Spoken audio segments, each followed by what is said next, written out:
Police মন্ত্রী নিজে মুখ্যমন্ত্রী, তিনি যদি ক্রমাগত বিএসএফের ওপর দোষ চাপিয়ে যায়, পুলিশের মানে খারাপ ভাষা চলে আসছে, বাবার সাধ্য আছে যে ব্যবস্থা নেওয়ার, ক্রমাগত বিএসএফের ওপর দায় সারছেন মুখ্যমন্ত্রী। আজকে বিএসএফকে বাংলার মাটিতে দাঁড়িয়ে বাংলাদেশের যে অরাজকতা চলছে সেখানে আমাদের সিকিউরিটি দিতে হয়। বিএসএফ যদি বলে বাংলার মাটিতে দাঁড়িয়ে আমরা আর কাল থেকে পাহারা দেব না, আমাদের রাজ্যের অবস্থা কি হতে পারে মুখ্যমন্ত্রী জানেন? দরকার হলে ওনাকে অ্যারেস্ট করুক, দরকার হলে ওনাকে অ্যারেস্ট করুক। আপনারা অবশ্যই এই প্যালেস্টাইন আর ইসরায়েলের যুদ্ধের কথা জানেন, আপনারা রাশিয়া ইউক্রেনের যুদ্ধের কথা জানেন, কত মানুষকে মরতে হচ্ছে সেখানে বিএসএফ আমাদের দেশকে পাহারা দিচ্ছে, তাদের জীবনকে বাজি রেখে পরিবারের মুখ দেখে না কত বছর ধরে, কোনো ঠিক নেই, তাদেরকে দেশদ্রোহী বলা হচ্ছে। আপনারা ভাবুন তো দর্শক, আমাদের যারা নিরাপত্তা দেয় তাদেরকে ক্রমাগত দিনের পর দিন দেশদ্রোহী বলছে। মমতা বন্দ্যোপাধ্যায়কে গ্রেফতার করা উচিত, উনি দেশদ্রোহীর মতন কথা বলছে। মমতা বন্দ্যোপাধ্যায় ভোট ছাড়া কিছু বোঝে না। আমরা যারা নিজেদের সেকুলার বলে দাবি করি, বুকে হাত দিয়ে একবার বলুন তো, এই মুর্শিদাবাদের ঘটনা আপনাকে আতঙ্কিত করেনি? মমতা বন্দ্যোপাধ্যায় ওয়াকফ বিল নিয়ে ক্রমাগত মুসলমান সম্প্রদায়কে ভুল বোঝাচ্ছেন। এটা নতুন নয়, 2019 সালে যখন সিটিজেনশিপ অ্যামেন্ডমেন্ট অ্যাক্ট বিল পাশ হয় তখনও তিনি বলেছিলেন যে মুসলমান সম্প্রদায়ের মানুষকে দেশ ছাড়া হতে হবে। আজকে 6 বছর কেটে গিয়েছে, আপনি বিচার করুন যে কজন মুসলমান সম্প্রদায়ের মানুষকে দেশ ছাড়া হতে হয়েছে। কিন্তু ওয়াকফ বিল নিয়ে এত সমস্যা কোথায়? এই যারা নিজেদেরকে সেকুলার দল হিসেবে তুলে ধরেন মানুষের সামনে, কি আছে এতে? বলা হচ্ছে সম্পত্তি নাকি দখল করে নেওয়া হবে। আদৌ কি তাই? এটা দায় কে নেবেন? মমতা বন্দ্যোপাধ্যায়কে নিতে হবে, কারণ উনি বেড়াল প্রথম রাতেই মারেননি। মমতা বন্দ্যোপাধ্যায় ক্রমাগত বলছেন যে মুসলমানদের সম্পত্তি এতদিন ছিল দেশ ছাড়া, এখন হচ্ছে সম্পত্তি দখল হয়ে যাবে। গতকাল বলেছেন যে বিজেপি আসলে খাবার খেতে দেবে না। কেন? ভয় কোথায়? যেখানে লাঠি এবং লাথি দুটোই দরকার ছিল, উনি একটাও করেন। আপনি বলছেন ভারতীয় জনতা পার্টি 2026-এ ক্ষমতায় আসবে, কিন্তু প্রথমে 34 বছরের বামফ্রন্ট সরকার, তারপর 15 বছরের তৃণমূল সরকার পশ্চিমবাংলার মানুষকে যেভাবে একদিকে ভীতু অন্যদিকে লোভী বানিয়েছে, যার ফলাফল হিসেবে 1000 টাকায় ভোট কেনা যায়। সারা বছর ধরে তৃণমূলের কুচো নেতা থেকে শুরু করে ওপর মহল পর্যন্ত চুরি করে একেবারে লুটতরাজ চালাচ্ছে কোনো রকম বাধাহীনভাবে, মানুষের বাধা নেই। ভোটের দিন অবাধে সন্ত্রাস চালিয়ে 35% ভোটারকে বাড়িতে আটকে রাখা যায় যারা ভোট দিতে আসে না। এই পরিস্থিতি আপনারা পারবেন? বিকল্প তো মানুষ অবশ্যই খুঁজছে, কিন্তু সম্ভব। তিনি মুখ্যমন্ত্রীর চেয়ারে বসে তিনি সাম্প্রদায়িক কথা বলেন, তিনি মুখ্যমন্ত্রীর চেয়ারে বসে মুখ্যমন্ত্রীর দায়িত্ব না পালন করে তিনি শুধু এবং শুধুমাত্র তিনি একটা সম্প্রদায়ের জন্য নির্লজ্জভাবে কাজ করছেন, তোষণ করছেন। 3রা এপ্রিল আদালত, এই সুপ্রিম কোর্ট 26,000 শিক্ষকের চাকরি বাতিল করলো। মুখ্যমন্ত্রী সরাসরি আদালতের রায়ের ওপর অনাস্থা প্রকাশ করলেন। আজকে ওয়াকফ বিল সুপ্রিম কোর্টে বিচারাধীন। যদি ওয়াকফ বিলের রায় কেন্দ্রীয় সরকারের পক্ষে যায়, যেভাবে তিনি অনাস্থা প্রকাশ করছেন, আর মুর্শিদাবাদে যে ঘটনা ঘটেছে, আপনি বুঝতে পারছেন যে মুখ্যমন্ত্রী যদি অনাস্থা প্রকাশ করে, যারা এই দুষ্কৃতী এই হামলা সেদিন চালিয়েছিল মুর্শিদাবাদে গত শুক্রবার, তারা কি করতে পারে সারা রাজ্য জুড়ে? মুখ্যমন্ত্রী এইভাবে এই ধরনের বক্তব্য রাখতে পারে? যে ভাষা বোঝে তাকে সেই ভাষায় জবাব দেয়, যেমন কুকুর তেমন মুগুর করার দরকার। দিদি, আমি ওয়াকফ বিলটা খুব খুঁটিয়ে পড়েছি, সেখানে যেটা পরিষ্কার বলা হচ্ছে যে দানের সম্পত্তির ওপর কোনো রকম হস্তক্ষেপ করবে না কেন্দ্রীয় সরকার। শুধুমাত্র এই সম্পত্তিকে যারা বেআইনিভাবে ব্যবহার করছে, যারা লুট করছে, সেই লুটতরাজদের ধরে তাদেরকে শাস্তির ব্যবস্থা করবে ওয়াকফ পরিষদ। মুখ্যমন্ত্রী ক্রমাগত ভুল বুঝিয়ে যাচ্ছেন। আমার বাড়ি আছে, আপনার বাড়ি আছে, যে কোনো বাড়ির যে কোনো সম্পত্তির তো দলিল থাকা বাধ্যবাধক। আজকে পাশের বাড়ির লোক যদি, বা তৃণমূলের যে জমি মাফিয়ারা রয়েছে যারা একটা জমিকে 3-4 বার করে বিক্রি করে, তারা যদি এসে আমার বা আপনার বাড়ি যদি বলে যে এটা আমাদের বাড়ি, বা কেস করে, এ তো বছরের পর বছর কেস চলতে থাকবে। তা সম্পত্তির দলিল বা দস্তাবেজ হওয়া তো মানে এটা নিয়মের মধ্যে পড়ে। মোথাবাড়িতেও এক জিনিস হয়েছে, তখন তৃণমূল চুপ, এবং ওখানকার যিনি বিধায়ক আছে ঈশা খান, তিনি তো আবার মানে সাহেবের বাচ্চা। সুপ্রিম কোর্টে আমরা উঠেছে, প্রধান বিচারপতি বলেছেন যে ওয়াকফে যে অমুসলিম সদস্য তার অন্তর্ভুক্তিকরণ। তিনি প্রশ্ন তুলেছেন যে হিন্দু মন্দিরের ক্ষেত্রেও কি কোনো মুসলমান সম্প্রদায়ের মানুষকে অন্তর্ভুক্তি করা হবে। আমি একটু বলি যে ববি হাকিম তারকেশ্বর উন্নয়ন পর্ষদে তাকে অন্তর্ভুক্তি করা হয়েছে। এই তথ্যটা কি আদালতে গতকালকে তুলে ধরা হয়নি? ভুল বোঝানোর মানে কারণটা কি? সেটা সিএ হোক, এনআরসি হোক, অথবা এই ওয়াকফ বিল, প্রতি ক্ষেত্রে মানে আমি বলছি যদি মুসলমান সম্প্রদায়ের মানুষকে একেবারে বিলে যা রয়েছে পুঙ্খানুপুঙ্খভাবে তুলে ধরা হয়, এই সেকুলার দলগুলির ওপর এই মুসলমানদের যে আশীর্বাদ সেটা কি মানে উঠে যাবে এই ভয়ে? ওই মহুয়া মৈত্র গেছিল তো ওই দিল্লির কালীবাড়িতে চিত্তরঞ্জন পার্কের ওখানে গিয়ে মাছ নিয়ে একটা মিথ্যে করতে, দুটো থাপ্পড় খেয়ে। যদি এটারও তদন্ত করা হয় যে কার প্ররোচনায় কারের কাছ থেকে টাকা নিয়ে মহুয়া মৈত্র এরকম মিথ্যে ভিডিও করেছে, এক্ষুনি বেরিয়ে যাবে। লক্ষ্মীর ভাণ্ডারের 1000 টাকা তাদের কিন্তু এটা বাঁচাতে পারেনি। তাদের সম্ভ্রম, তাদের বাড়ি, তাদের জীবন, তাদের জীবনের আশ্বাস কোনোটাই দিতে পারে। নমস্কার, বিবিধ নিউজে আমি অমিত রয়েছি আপনাদের সঙ্গে। দেখুন, আমরা যারা নিজেদের সেকুলার বলে দাবি করি, বুকে হাত দিয়ে একবার বলুন তো, এই মুর্শিদাবাদের ঘটনা আপনাকে আতঙ্কিত করেনি? মমতা বন্দ্যোপাধ্যায় ওয়াকফ বিল নিয়ে ক্রমাগত মুসলমান সম্প্রদায়কে ভুল বোঝাচ্ছেন। এটা নতুন নয়। 2019 সালে যখন সিটিজেনশিপ অ্যামেন্ডমেন্ট অ্যাক্ট বিল পাশ হয়, তখনও তিনি বলেছিলেন যে মুসলমান সম্প্রদায়ের মানুষকে দেশ ছাড়া হতে হবে। আজকে 6 বছর কেটে গিয়েছে। আপনি বিচার করুন যে কজন মুসলমান সম্প্রদায়ের মানুষকে দেশ ছাড়া হতে হয়েছে। কিন্তু ওয়াকফ বিল নিয়ে এত সমস্যা কোথায়? এই যারা নিজেদেরকে সেকুলার দল হিসেবে তুলে ধরেন মানুষের সামনে, কি আছে এতে? বলা হচ্ছে সম্পত্তি নাকি দখল করে নেওয়া হবে। আদৌ কি তাই? এ বিষয়ে আমরা জানবো। আমাদের সঙ্গে আজকে রয়েছেন বিজেপির লড়াকু নেত্রী কিয়া ঘোষ। আমরা সরাসরি তার কাছে যাব। দিদি, বিবিধ নিউজে স্বাগত। মমতা বন্দ্যোপাধ্যায় ক্রমাগত বলছেন যে মুসলমানদের সম্পত্তি এতদিন ছিল দেশ ছাড়া, এখন হচ্ছে সম্পত্তি দখল হয়ে যাবে। গতকাল বলেছেন যে বিজেপি আসলে খাবার খেতে দেবে না। কেন? ভয় কোথায়? ভয়টা উনি ভালো করেই জানেন যে 2026-এ এইটাই তৃণমূলের লাস্ট ইনিংস। মানে ওই হয় না যে ওই লাস্ট কয়েক ওভার যেটা মোটামুটি খেলতে হয় বলে খেলছি, ফলাফল আমরা সবাই জানা, তো সেই রকমভাবে উনি চলছেন বলেই ওনার ভয়টা ওই জায়গাতে। উনি জানেন যে ওনার যে কোর ভোট ব্যাংক দুধেল গাই, তারা তাদের সঙ্গে রয়েছেন, কিন্তু হয়তো বা পুরোটা নেই। তাই আরও একটু আগুন লাগিয়ে দাও, আরও একটু মিথ্যে ছড়িয়ে দাও, আরও একটু গুজব ছড়িয়ে দাও, ছড়িয়ে অশান্তি সৃষ্টি করে বিভিন্ন জায়গা থেকে একদম এথনিক ক্লেন্সিং। আমি এই কথাটা বলতে খুব কষ্ট হচ্ছে বলতে, যে আমি পশ্চিমবঙ্গবাসী, আমিও বাংলার মেয়ে। আমার যারা এই পশ্চিমবঙ্গের অন্যান্য বাংলার মেয়ে, আমার দিদিরা, বোনেরা, তারা আজকে গৃহহীন।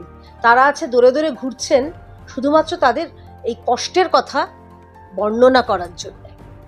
কখনো যাচ্ছেন তারা রাজভবন, কখনো গঙ্গা পেরিয়ে তাদের আশ্রয় নিতে হচ্ছে স্কুলে, তাদের কোলে নবজাত শিশু সন্তানকে নিয়ে। অথচ এই রাজ্যের সরকার, যারা নাকি মা, মাটি, মানুষের কথা বলেন, তারা একবারও কর্ণপাত করছেন না।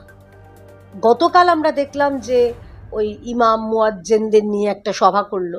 তার মধ্যে কিছু ছবি আমি সুযোগ পেলে নিশ্চয়ই দেখাবো আপনাদের, বিবিধ নিউজকে, বা আপনারাও ছবিগুলো দেখেছেন, যে হাফ প্যান্ট পরা ইমাম, বোরখা পরা ইমাম, ইমামদের নানান রকম, গলায় তুলসীর কলছি দেওয়া ইমাম, এরকম সব ইমাম দেখেছি, আর অর্ধেক চেয়ার খালি। এই যে যখন রাজ্য জ্বলছে, তখন এদের ডেকে আবার নতুন করে সভা করার খুব প্রয়োজন ছিল।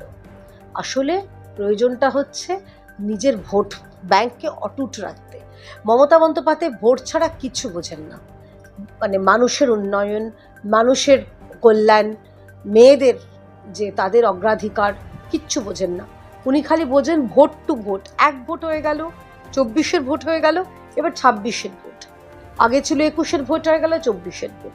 উনি এক একটা ভোটের মাঝে যে যতটুকু সময় যা কাজ করেন, সমস্ত শুধু এবং শুধুমাত্র ভোট। তাতে কণা মাত্র মানে সাধারণ মানুষের কথা বা রাজ্যে কিভাবে প্রশাসনিক দিক থেকে ভালো করা যাবে একটাও থাকে না। এবং আমি এটা কেন বলছি, ধরুন এই যে আপনি বললেন বলে আমি বললাম, ধরুন নাগরিকত্ব আইন যেটা CAA, মমতা বন্দ্যোপাধ্যায় তখনও মানুষকে ভুল বুঝিয়েছিলেন। আমরা দেখেছিলাম কিভাবে বাংলা জ্বলেছিল। নূপুর শর্মার বেলাতেও একই হয়েছিল। আমরা এখন CAA এর বেলাতে দেখছি, মাফ করবেন, এখন ওয়াকফের বেলাতে দেখছি। একবারও আপনি বলুন তো, এই যারা বাঁদরগুলো বাদরামি করেছে তাদের বিরুদ্ধে এই সরকার ব্যবস্থা নিয়েছে? PDPPA অ্যাক্ট আছে, অর্থাৎ prevention of public property damage act, অত্যন্ত কঠোর আইন।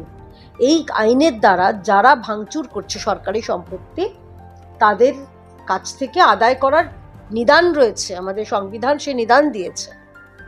সেটাকে লাগু করা হয় না কেন? দুধেল গায়ে লেগে যাবে বলে।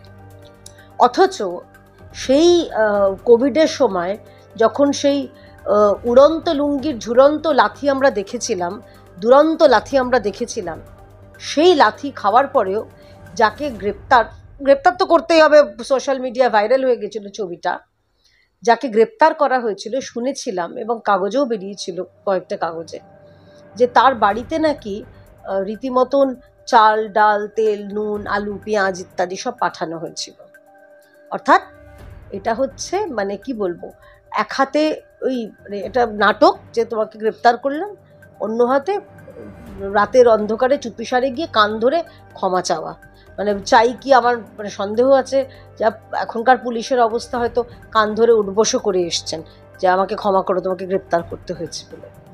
তো যে সরকার ক্রমাগত এইভাবে শুধু এবং শুধুমাত্র ভোট ব্যাংকের কারণে করছেন, তা আপনার কি মনে হয় যে অন্য কোনো বিষয় এই রাজ্যের যে এই ওয়াকফের নিয়ে মমতা বন্দ্যোপাধ্যায়ের উক্তি, কটুক্তি, বক্রোক্তি, এগুলো অন্য কোনো কারণে? একটাই কারণে, দুধেল গাই সংরক্ষণ এবং ভোট ব্যাংক অটুট রাখা। দিদি, আপনি ব্যবস্থা নেওয়ার কথা বলছেন, আমার মনে পড়ে গেল যেদিন 3রা এপ্রিল আদালত, এই সুপ্রিম কোর্ট 26,000 শিক্ষকের চাকরি বাতিল করলো, মুখ্যমন্ত্রী সরাসরি আদালতের রায়ের ওপর অনাস্থা প্রকাশ করলেন। আজকে ওয়াকফ বিল সুপ্রিম কোর্টে বিচারাধীন। যদি ওয়াকফ বিলের রায় কেন্দ্রীয় সরকারের পক্ষে যায়, যেভাবে তিনি অনাস্থা প্রকাশ করছেন, আর মুর্শিদাবাদে যে ঘটনা ঘটেছে, আপনি বুঝতে পারছেন যে মুখ্যমন্ত্রী যদি অনাস্থা প্রকাশ করে, যারা এই দুষ্কৃতী, এই হামলা সেদিন চালিয়েছিল মুর্শিদাবাদে গত শুক্রবার, তারা কি করতে পারে সারা রাজ্য জুড়ে? মুখ্যমন্ত্রী এইভাবে এই ধরনের বক্তব্য রাখতে পারে? দেখুন না, মমতা বন্দ্যোপাধ্যায়, আমি অনুরোধ করব মাননীয় সুপ্রিম কোর্ট অবিলম্বে তার বিরুদ্ধে মানহানি বা তার বিরুদ্ধে কঠোরতম ব্যবস্থা নিক। দরকার হলে ওনাকে অ্যারেস্ট করুক। তার কারণ হচ্ছে, খুব নির্দিষ্ট করে বলতে গেলে, আমার রাজ্যের মুখ্যমন্ত্রী, তিনি মুখ্যমন্ত্রীর চেয়ারে বসে তিনি দলীয় সুপ্রিমোর মতন কথা বলেন, তিনি মুখ্যমন্ত্রীর চেয়ারে বসে তিনি সাম্প্রদায়িক কথা বলেন, তিনি মুখ্যমন্ত্রীর চেয়ারে বসে মুখ্যমন্ত্রীর দায়িত্ব না পালন করে তিনি শুধু এবং শুধুমাত্র তিনি একটা সম্প্রদায়ের জন্য নির্লজ্জভাবে কাজ করছেন, তোষণ করছেন। আজ ওই মুর্শিদাবাদের যে শামশেরগঞ্জের ঘরছাড়া মাগুলো, কই তাদের কাছে যাচ্ছেন না কেন? আচ্ছা, আপনি না যান, আপনার তো ফ্যাক্ট ফাইন্ডিং টিম রয়েছে, যারা কথায় কথায় মণিপুর ছুটে যায়, যারা কথায় কথায় হাতরাস ছুটে যায়, তারা ছুটে যেতে পারে না শামশেরগঞ্জ? কতটা দূর? আপনাদের টাকা পয়সা অভাব হলে আমার ছোট্ট একটা গাড়ি আছে, সেটাই দিয়ে দিচ্ছি, চলে যান, তেলও ভরিয়ে দেবো, চলে যান। ওই ছেলে মেয়েগুলোর মুখের দিকে তাকানো যাচ্ছে না, বাচ্চা বাচ্চা ছেলে মেয়েগুলোর, তাদের কি অপরাধ? তারা হিন্দু হয়ে জন্মেছে বলে।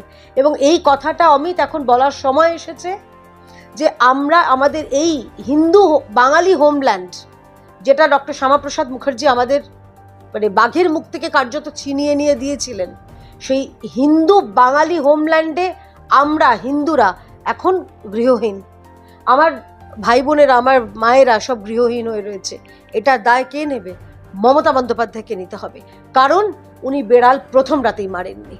উনি বেড়াল যদি সেই দিনই পুলিশে পারত ডান্ডা দিয়ে ঠান্ডা করতে, করেনি, কারণ তাদের কাছে নির্দেশ ছিল না। পুলিশ লাথি মারতে পারে ওই চাকরিহারা যাদের কথা বললেন তাদের পেটে, কিন্তু যেখানে লাথি মারার দরকার ছিল, যেখানে লাঠি এবং লাথি দুটোই দরকার ছিল, উনি একটাও করেননি। পুলিশ কেন ব্যবস্থা নেবে? পুলিশ মন্ত্রী নিজে মুখ্যমন্ত্রী, তিনি যদি ক্রমাগত BSF এর ওপর দোষ চাপিয়ে যায়, পুলিশের মানে খারাপ ভাষা চলে আসছে, বাবার সাধ্য আছে যে ব্যবস্থা নেওয়ার? ক্রমাগত বিএসএফ এর উপর দায় সারছেন মুখ্যমন্ত্রী। আজকে বিএসএফকে বাংলার মাটিতে দাঁড়িয়ে বাংলাদেশের যে অরাজকতা চলছে সেখানে আমাদের সিকিউরিটি দিতে হয়। বিএসএফ যদি বলে বাংলার মাটিতে দাঁড়িয়ে আমরা আর কাল থেকে পাহারা দেব না, আমাদের রাজ্যের অবস্থা কি হতে পারে মুখ্যমন্ত্রী জানেন? সেটাই তো চাইছেন উনি। আপনি বোধহয় একটু ভুল করলেন, আপনার হিসেবে ভুল হয়ে গেল। আপনাকে আমি সাংবাদিক হিসেবে খুব শ্রদ্ধা করি, কিন্তু আপনার হিসেবে ভুল হয়ে গেল। আমি যদি বলি সেটাই চাইছেন মুখ্যমন্ত্রী, যে বিএসএফ যাতে রাজ্য থেকে চলে যাক, তাতে অনুপ্রবেশকারীরা হড়হড় করে চলে আসবে, সন্ত্রাসবাদীরা চলে আসবে, পশ্চিমবঙ্গ পশ্চিম বাংলাদেশ হতে আর বেশি দিন দেরি থাকবে না। যদি আমি সেটা বলি তাহলে ভুল কি বললাম? আপনার মনে আছে এই পয়লা বৈশাখে ওখান থেকে এই ইউনেসের এক প্রধান একজন সহযোগী, সম্ভবত মাহফুজ আলম, সে একটা অখণ্ড বাংলাদেশের ম্যাপ বার করেছিল, তার মধ্যে পশ্চিমবঙ্গ ছিল। ভাবতে পারছেন? অন্তত এই পশ্চিমবঙ্গ থেকে তার কাছে করা জবাব কেন গেল না? ভারত সরকার যা ব্যবস্থা নেওয়ার আপনারা জানেন নিয়ে নিয়েছে। ইতিমধ্যেই তারা ওই ভারতের মাটিকে ব্যবহার করে আমাদের এখান থেকে রেলপথ, সড়কপথ সব ব্যবহার করে অন্য জায়গায় যে জিনিস রপ্তানি করতো সব সেগুড়ে বালি। তারা নাকি গার্ডিয়ান অফ দ্য সি, অর্থাৎ সমুদ্রের ওরা নাকি রক্ষক। যাও সমুদ্রপথে যাও, বুঝবে কত ধারে কত কটি চাল। যা বললাম তো, যে যে ভাষা বোঝে তাকে সেই ভাষায় জবাব দেয়। যেমন কুকুর তেমন মুগুর করা দরকার। তো সেই জায়গায় দাঁড়িয়ে মুখ্যমন্ত্রী ক্রমাগত কেন বলে যাচ্ছেন? কারণ উনি এটাই চাইছেন। এই সম্ভাবনা তো উড়িয়ে দেওয়া যাচ্ছে না। এটা তো আমাদেরও মনে প্রশ্ন আসছে, কেন একজন সংবিধানকে নিয়ে শপথ নেওয়া একজন মুখ্যমন্ত্রী, উনি দিন রাত কখনো বিএসএফ, কখনো সেন্ট্রাল ফোর্স। আপনার মনে আছে 2021 ভোটে বা 24 ভোটে সেন্ট্রাল ফোর্সের বিরুদ্ধে উস্কানিমূলক মন্তব্য করেছিলেন যে হাতা খুন্তি যা আছো পারো তোমরা, সেন্ট্রাল বাহিনী কেন্দ্রীয় বাহিনী এলে বুঝে নেবে। আমি বলছি আইডেন্টিফাই করে তাদের সঙ্গে শাস্তি কেন দিচ্ছে না?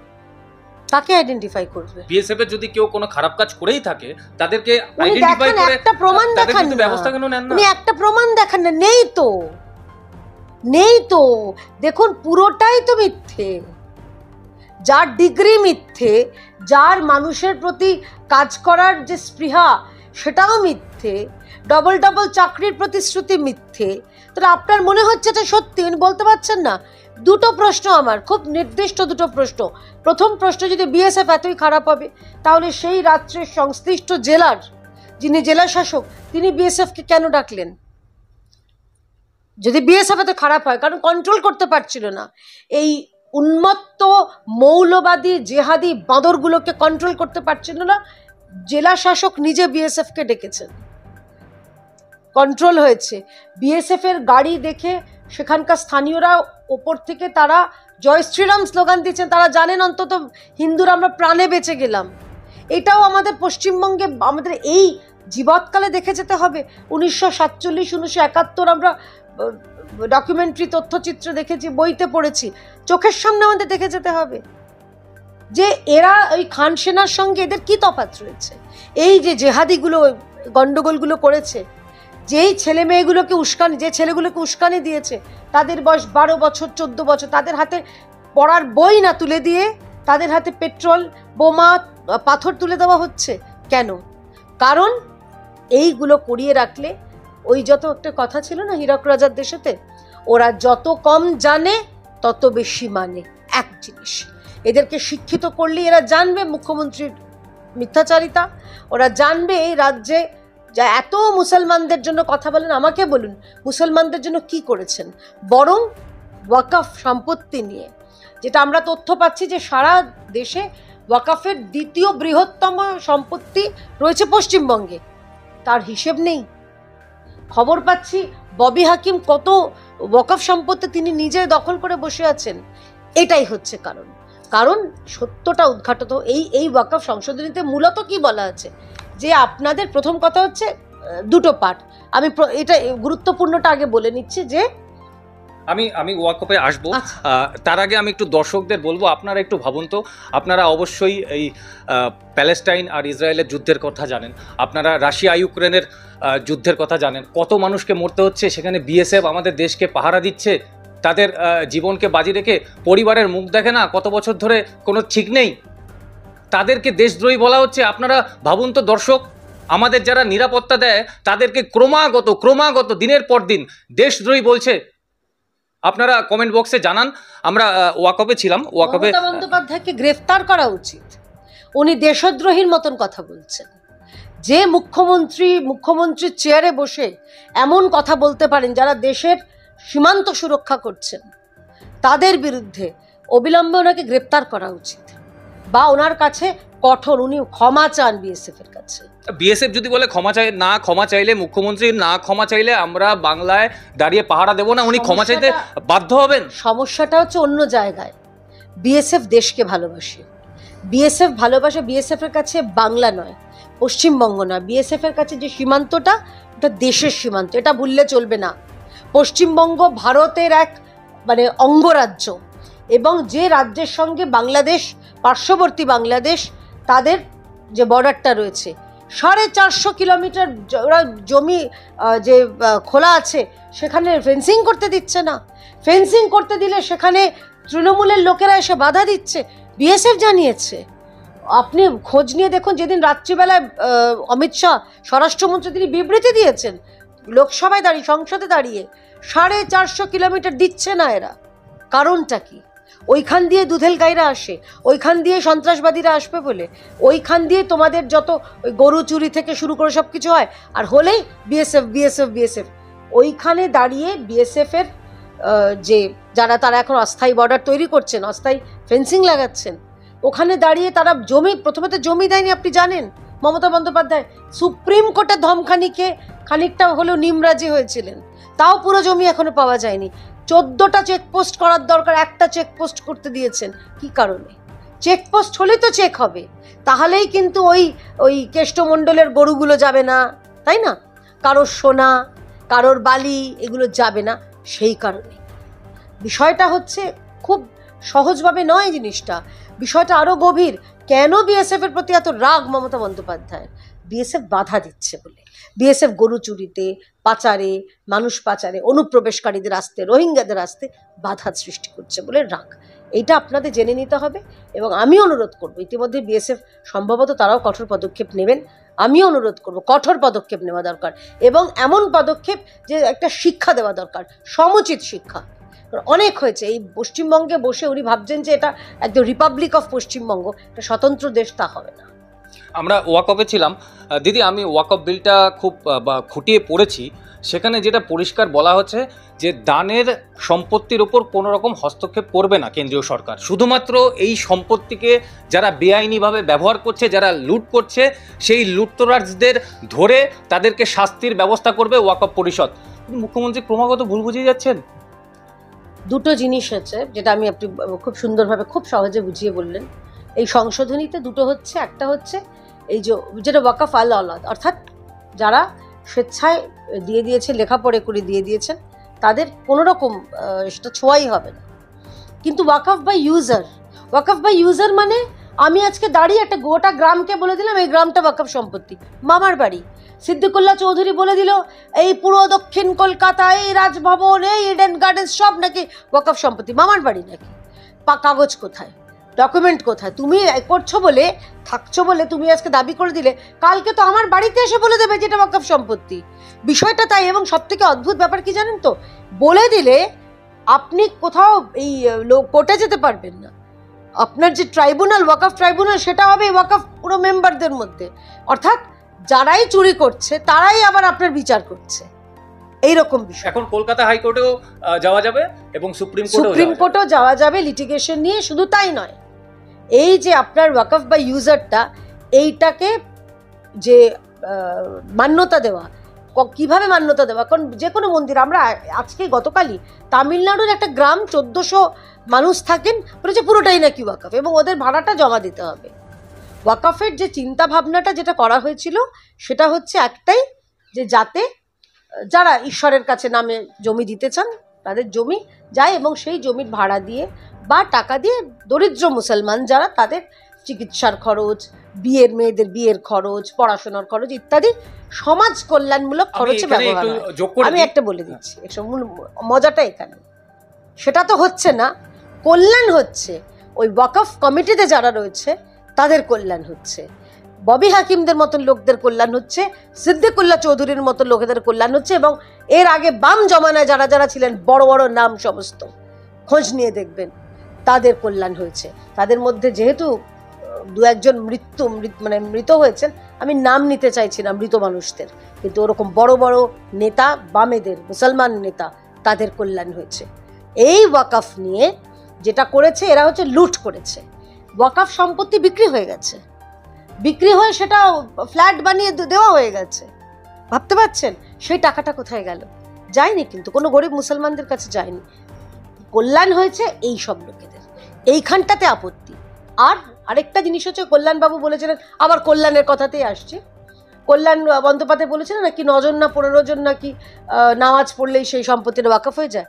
আমি অনুরোধ করব ওই অঞ্চলে বিবিধ নিউজের মাধ্যমে কল্যাণবাবুর বাড়িতে যান, গিয়ে নামাজ পড়ুন, গিয়ে বলুন আপনার বাড়িতে আজকে থেকে ওয়াকফ সম্পত্তি, দেখবো কত ধানে কত চাল।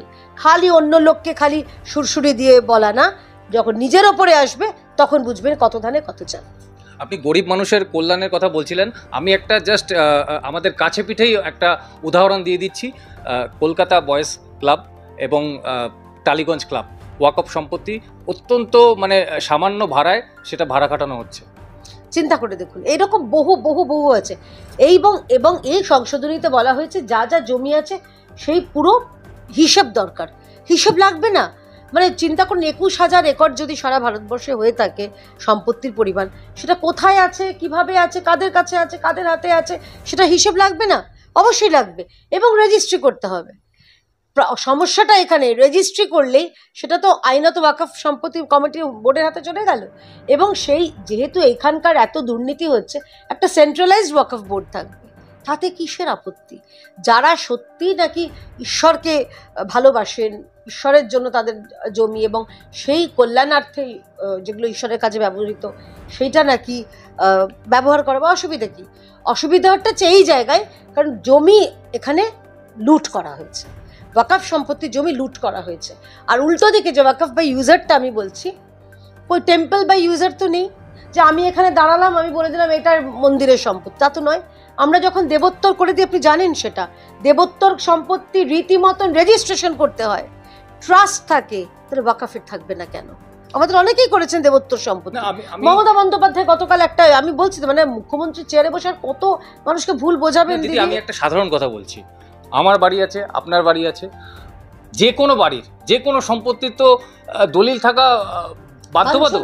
আজকে পাশের বাড়ির লোক যদি, বা তৃণমূলের যে জমি মাফিয়ারা রয়েছে যারা একটা জমিকে 3-4 বার করে বিক্রি করে, তারা যদি এসে আমার বা আপনার বাড়ি যদি বলে যে এটা আমাদের বাড়ি, বা কেস করে, এ তো বছরের পর বছর কেস চলতে থাকবে। তা সম্পত্তির দলিল বা দস্তাবেজ হওয়া তো মানে এটা নিয়মের মধ্যে পড়ে, কিন্তু হবে না। তো সেটাই তো এখানে ব্যাপারটা, মজাটা এই জায়গাতে।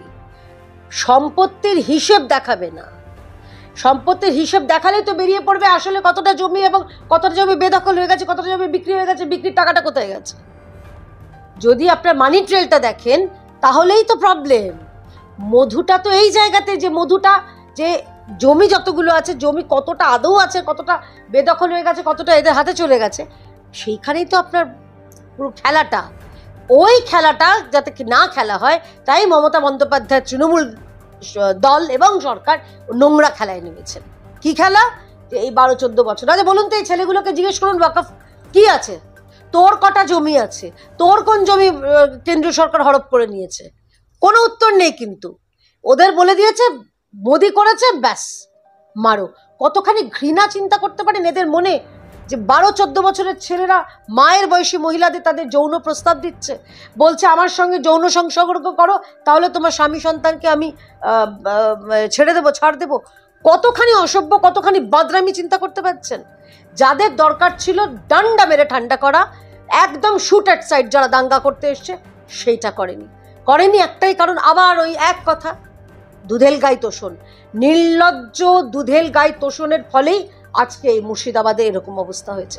কিছুদিন আগে মোথাবাড়িতেও হয়েছে, মোথাবাড়িতেও এক জিনিস হয়েছে, তখন তৃণমূল চুপ, এবং ওখানকার যিনি বিধায়ক আছে ঈশা খান, তিনি তো আবার মানে সাহেবের বাচ্চা, মানে বাচ্চা মানে বেটা বলতে চেয়েছি, যেটা মানে সন্তান, সাহেবের সন্তান। তো সেই ঈশা খান চৌধুরী তিনি অনেক অন্য কাজে ব্যস্ত থাকেন, তিনি সবকিছুতে বিজেপির দোষ দেখতে পান, তৃণমূলের নয়।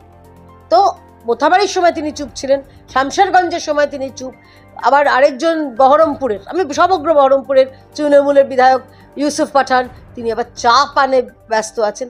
তো এদের কিছু এসে যান, একজন ট্যাংরা মাছের ঝোল ভাত খাচ্ছিলেন, মানুষ যেখানে খিচুড়ি খাচ্ছে। তো বিষয়টা হচ্ছে যে পশ্চিমবঙ্গে দাঁড়িয়ে আমাদের এখানকার যে এই সরকার, তৃণমূল সরকার, তারা মানুষকে তারা সুরক্ষা দিতে ব্যর্থ, তারা মানুষের যে ন্যূনতম তাদের যে জীবন ধারণের জন্য তাদের যে সামাজিক যে একটা কি বলবো সম্মান, সেগুলো দিতে ব্যর্থ। সব মিলিয়ে এই সরকার মানে যদি নম্বর চান আমার কাছ থেকে 100-তে 0 পেয়েছে। ওয়াকফ নিয়ে আরও একটি প্রশ্ন গতকাল সুপ্রিম কোর্টে আমরা উঠেছে। প্রধান বিচারপতি বলেছেন যে ওয়াকফে যে অমুসলিম সদস্য তার অন্তর্ভুক্তিকরণ। তিনি প্রশ্ন তুলেছেন যে হিন্দু মন্দিরের ক্ষেত্রেও কি কোনো মুসলমান সম্প্রদায়ের মানুষকে অন্তর্ভুক্তি করা হবে। আমি একটু বলি যে ববি হাকিম তারকেশ্বর উন্নয়ন পর্ষদে তাকে অন্তর্ভুক্তি করা হয়েছে, এই তথ্যটা কি আদালতে গতকালকে তুলে ধরা হয়নি? না, এবার করা হয়েছে, শুধু তাই নয়, এটা সবাই জানেন। আমি আরও উদাহরণ আপনাকে দিচ্ছি। এই দেখুন, আমি আপনাদের দেখাচ্ছি। আপনি ফিরহাদ হাকিমের কথা বললেন। ফিরহাদ হাকিম ছিলেন তারকেশ্বর মন্দির বোর্ডের চেয়ারম্যান। আজম খান হচ্ছে কুম্ভ মেলার চেয়ারম্যান কংগ্রেসের জমানায়। খ্রিস্টান হচ্ছে তিরুমালা তিরুপতি দেবস্থানামে খ্রিস্টান সেখানকার মাথায় ছিলেন। মোহাম্মদ হুসেন ছিলেন তিরুমালা তিরুপতি দেবস্থানাম বোর্ডে। কেরালা সরকার একটা বিল পাশ করেছে রাজ্যের বিধানসভায়, যেখানে বলা হয়েছে হিন্দু কথাটা নাকি ওই ব্যবহার, ওই দেবস্থানাম যেটা মন্দিরের দেবস্থানাম ট্রাস্ট যেটা, সেখান থেকে হিন্দু কথাটা উড়িয়ে দিতে হবে। অর্থাৎ হিন্দুর বিষয় যত আপত্তি এদের, কখনো তো বলা হয় না যে টেম্পল বাই ইউজার, ওয়াকফ বাই ইউজার যদি বলছে, আমি যেটা বললাম টেম্পল বাই ইউজার কেন বলা হয় না? এই ওয়াকফ বাই ইউজারটা 1954 সালে আইন করে জওয়াহরলাল নেহরু এইখানে এনেছিলেন। তার আগে ওয়াকফ বাই ইউজার ছিল না, এবং সেটা উনি করে দিয়েছিলেন যে ওই সেই সময় যারা মুসলমান যারা থেকে গেছিল, তারা এক তো দেশভাগের সময় তাদের যাওয়ার কথা ছিল, যেটা আমাদের মনে হয়েছিল যে এক্সচেঞ্জ অফ পপুলেশন হবে, যে যত হিন্দু চলে আসবেন সেই মুসলমান যারা তা যাবেন, যায়নি। খুব বোধহয় 15-20% বোধহয় গেছিল, থেকে গেছে। শুধুমাত্র তাই নয়, এবার তারা থেকে আমাদের এখানকার যে কোনো সম্পত্তি তারা বলে দেবেন, মুখে মুখে বলে দিলে হয়ে যাবে। যেভাবে বলছে, আপনি জিজ্ঞেস করুন, এই যে বলছে না যে ইডেন গার্ডেন্স আমাদের দক্ষিণ কলকাতায় পুরোটায়, জিজ্ঞেস করুন কাগজ কোথায়, কোনো কাগজ নেই। অর্থাৎ মুখে বললেই যদি হয়ে যায়, তাহলে আমিও তো বলে দিতে পারি মুখে বলে যে অমুক বাড়িটা আমার, ওই ক্যাবাক স্ট্রিটের যে অফিসটা সেটা আমার, শান্তি ওই হরিশ মুখার্জি স্ট্রিটের 4তলা বড় বাড়িটা, যেখানে শুনেছি নাকি চলমান সিঁড়ি, এসকালেটার, 90 লক্ষ না 90 কোটি টাকার ঝাড় লন্ঠন কী সব আছে, সেটা আমার, বলে দিলে হয়ে যাবে। তা তো নয়, এইটার বন্ধ করা দরকার। এবং এই জিনিসটা বন্ধ হয়েছে বলেই রাগ, এবং এই অশান্তির আগুনটা জিয়ে রেখে 26-এর ভোট যে তরণী, সেইটাকে উতরোতে চাইছে তৃণমূল সরকার। কিন্তু আমি বলছি এই ভুল বোঝানোর মানে কারণটা কি? সেটা সিএ হোক, এনআরসি হোক, অথবা এই ওয়াকফ বিল, প্রতি ক্ষেত্রে মানে আমি বলছি যদি মুসলমান সম্প্রদায়ের মানুষকে একেবারে বিলে যা রয়েছে পুঙ্খানুপুঙ্খভাবে তুলে ধরা হয়, এই সেকুলার দলগুলির ওপর এই মুসলমানদের যে আশীর্বাদ, সেটা কি মানে উঠে যাবে এই ভয়ে? একদমই তাই, ভয়ের বেশাতি। এই ভয়ের বেশাতি, মুসলমানদের তো বিলগুলির মাধ্যমে সুরক্ষা দেওয়া, ভয়ের মাধ্যমে ব্যবসা করা, ভয় দেখিয়ে ভুল বুঝিয়ে উনি শুধুমাত্র নিজের রাজনৈতিক ফায়দা তুলতে চাইছেন। সিএ তো তাই। আচ্ছা বলুন তো, সিএতে কোনো মুসলমানের কি নাগরিকত্ব চলে যাওয়ার আইন? তা তো নয়, উল্টে নাগরিকত্ব দেওয়ার আইন। উনি সেখানে মানুষকে ভুল বুঝিয়ে রাজ্যতে তাণ্ডব লীলা চালানো হয়েছিল, গ্রেপ্তার হয়নি কেউ, কারোর বিরুদ্ধে ব্যবস্থা নেওয়া হয়নি। আর এখন সেই এক জিনিস হচ্ছে। কালকে উনি বললেন বিজেপি এলে খাওয়া বন্ধ হয়ে যাবে। কত বড় মিথ্যে কথা! চলে যান, ওনাকে অনুরোধ করছে, বেশি দূরে নয়, উত্তরপ্রদেশ চলে যান, আচ্ছা পাশের রাজ্য আসামে চলে যান। কোথাও কোনো নিজস্ব ধর্মাচরণ বন্ধ হয়েছে কি? হয়নি। ভয় দেখিয়ে মানুষকে ভুল বুঝিয়ে, ওই মহুয়া মৈত্র গেছিল তো ওই দিল্লির কালীবাড়িতে চিত্তরঞ্জন পার্কের ওখানে গিয়ে মাছ নিয়ে একটা মিথ্যে করতে, 2টো থাপ্পড় খেয়েছে। গতকালই আমাদের বন্ধুরা সব ছবি পাঠিয়েছে যে এই তো আমরা সিআর পার্কে কালীবাড়ির মাছের বাজার থেকে আমরা মাছ কিনছি।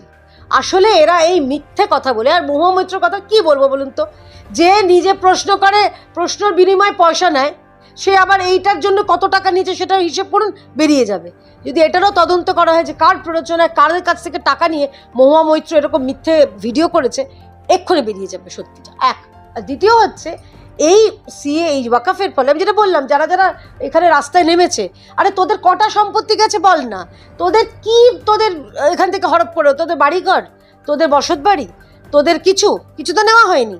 কিন্তু ওই মোদি, বিজেপি এইসব বলে ভুল বুঝিয়ে যতটা আর কি ঠেকিয়ে রাখা যায়।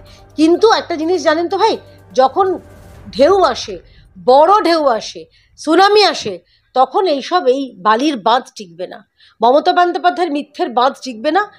2026-এ তৃণমূল ফিনিশ হবে, ভারতীয় জনতা পার্টিতে মানুষ আস্থা রাখছে, ভবিষ্যতে আরো বেশি করে আশীর্বাদ করবে, আস্থা রাখবে। কিন্তু এই প্রশ্নেই, এই উত্তরেই আমি একদম আমার শেষ প্রশ্ন করব।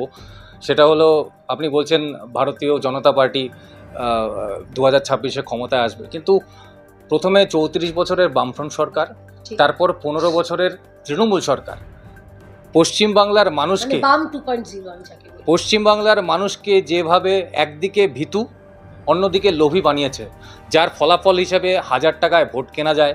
সারা বছর ধরে তৃণমূলের কুচো নেতা থেকে শুরু করে ওপর মহল পর্যন্ত চুরি করে একেবারে লুটতরাজ চালাচ্ছে, কোনো রকম বাধাহীনভাবে, মানুষের বাধা নেই। ভোটের দিন অবাধে সন্ত্রাস চালিয়ে 35% ভোটারকে বাড়িতে আটকে রাখা যায়, যারা ভোট দিতে আসে না। এই পরিস্থিতি আপনারা পারবেন? বিকল্প তো মানুষ অবশ্যই খুঁজছে, কিন্তু সম্ভব কি? দেখুন, 3 থেকে 77 গেছিলাম, সেই লড়াইটা আরো অনেক কঠিন ছিল। 3 থেকে 77 যদি আপনি অঙ্কের হিসেবে দেখেন, আপনি যে পার্সেন্টেজটা অনেক বেশি, 77 থেকে এখন মাত্র ডাবল হতে হবে, মাত্র ডাবল, তাতে কোনো অসুবিধা হবে না। এক। আর দ্বিতীয়, আপনাকে খুব স্পষ্ট বলে দিচ্ছি যে এই যে বললেন ভোট, মানুষ টাকা নিচ্ছেন, এই যারা এই মাগুলো না, যারা শামশেরগঞ্জের, তারাও কিন্তু লক্ষ্মীর ভাণ্ডারে নিশ্চয়ই টাকা নিয়েছিলেন, কিন্তু লক্ষ্মীর ভাণ্ডারের 1000 টাকা তাদের কিন্তু এটা বাঁচাতে পারেনি।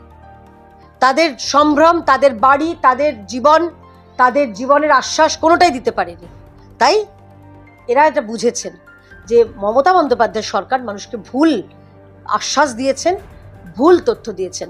আমরা মাদের যেরকম লক্ষ্মীদের সম্মানও দেব, তেমন তাদের বাড়ির যে সন্তানরা রয়েছে, কার্তিক গণেশ যারা রয়েছে বা মহাদেব যিনি রয়েছেন, তাদেরও সমস্ত, যাতে তারা শান্তিতে থাকতে পারেন, তাদের ছেলেমেয়েরা চাকরিতে যেতে পারে, হাসতে হাসতে তারা স্কুল কলেজ যেতে পারে, সেই ব্যবস্থাও করব। পশ্চিমবঙ্গের মানুষ যাতে শান্তিতে থাকতে পারে, দিদি এটাই বলে সাক্ষাৎকারটি শেষ করলেন। তো আপনারা শুনলেন কিয়া ঘোষের বিশেষ সাক্ষাৎকার। দেখতে থাকুন বিবিধ নিউজ।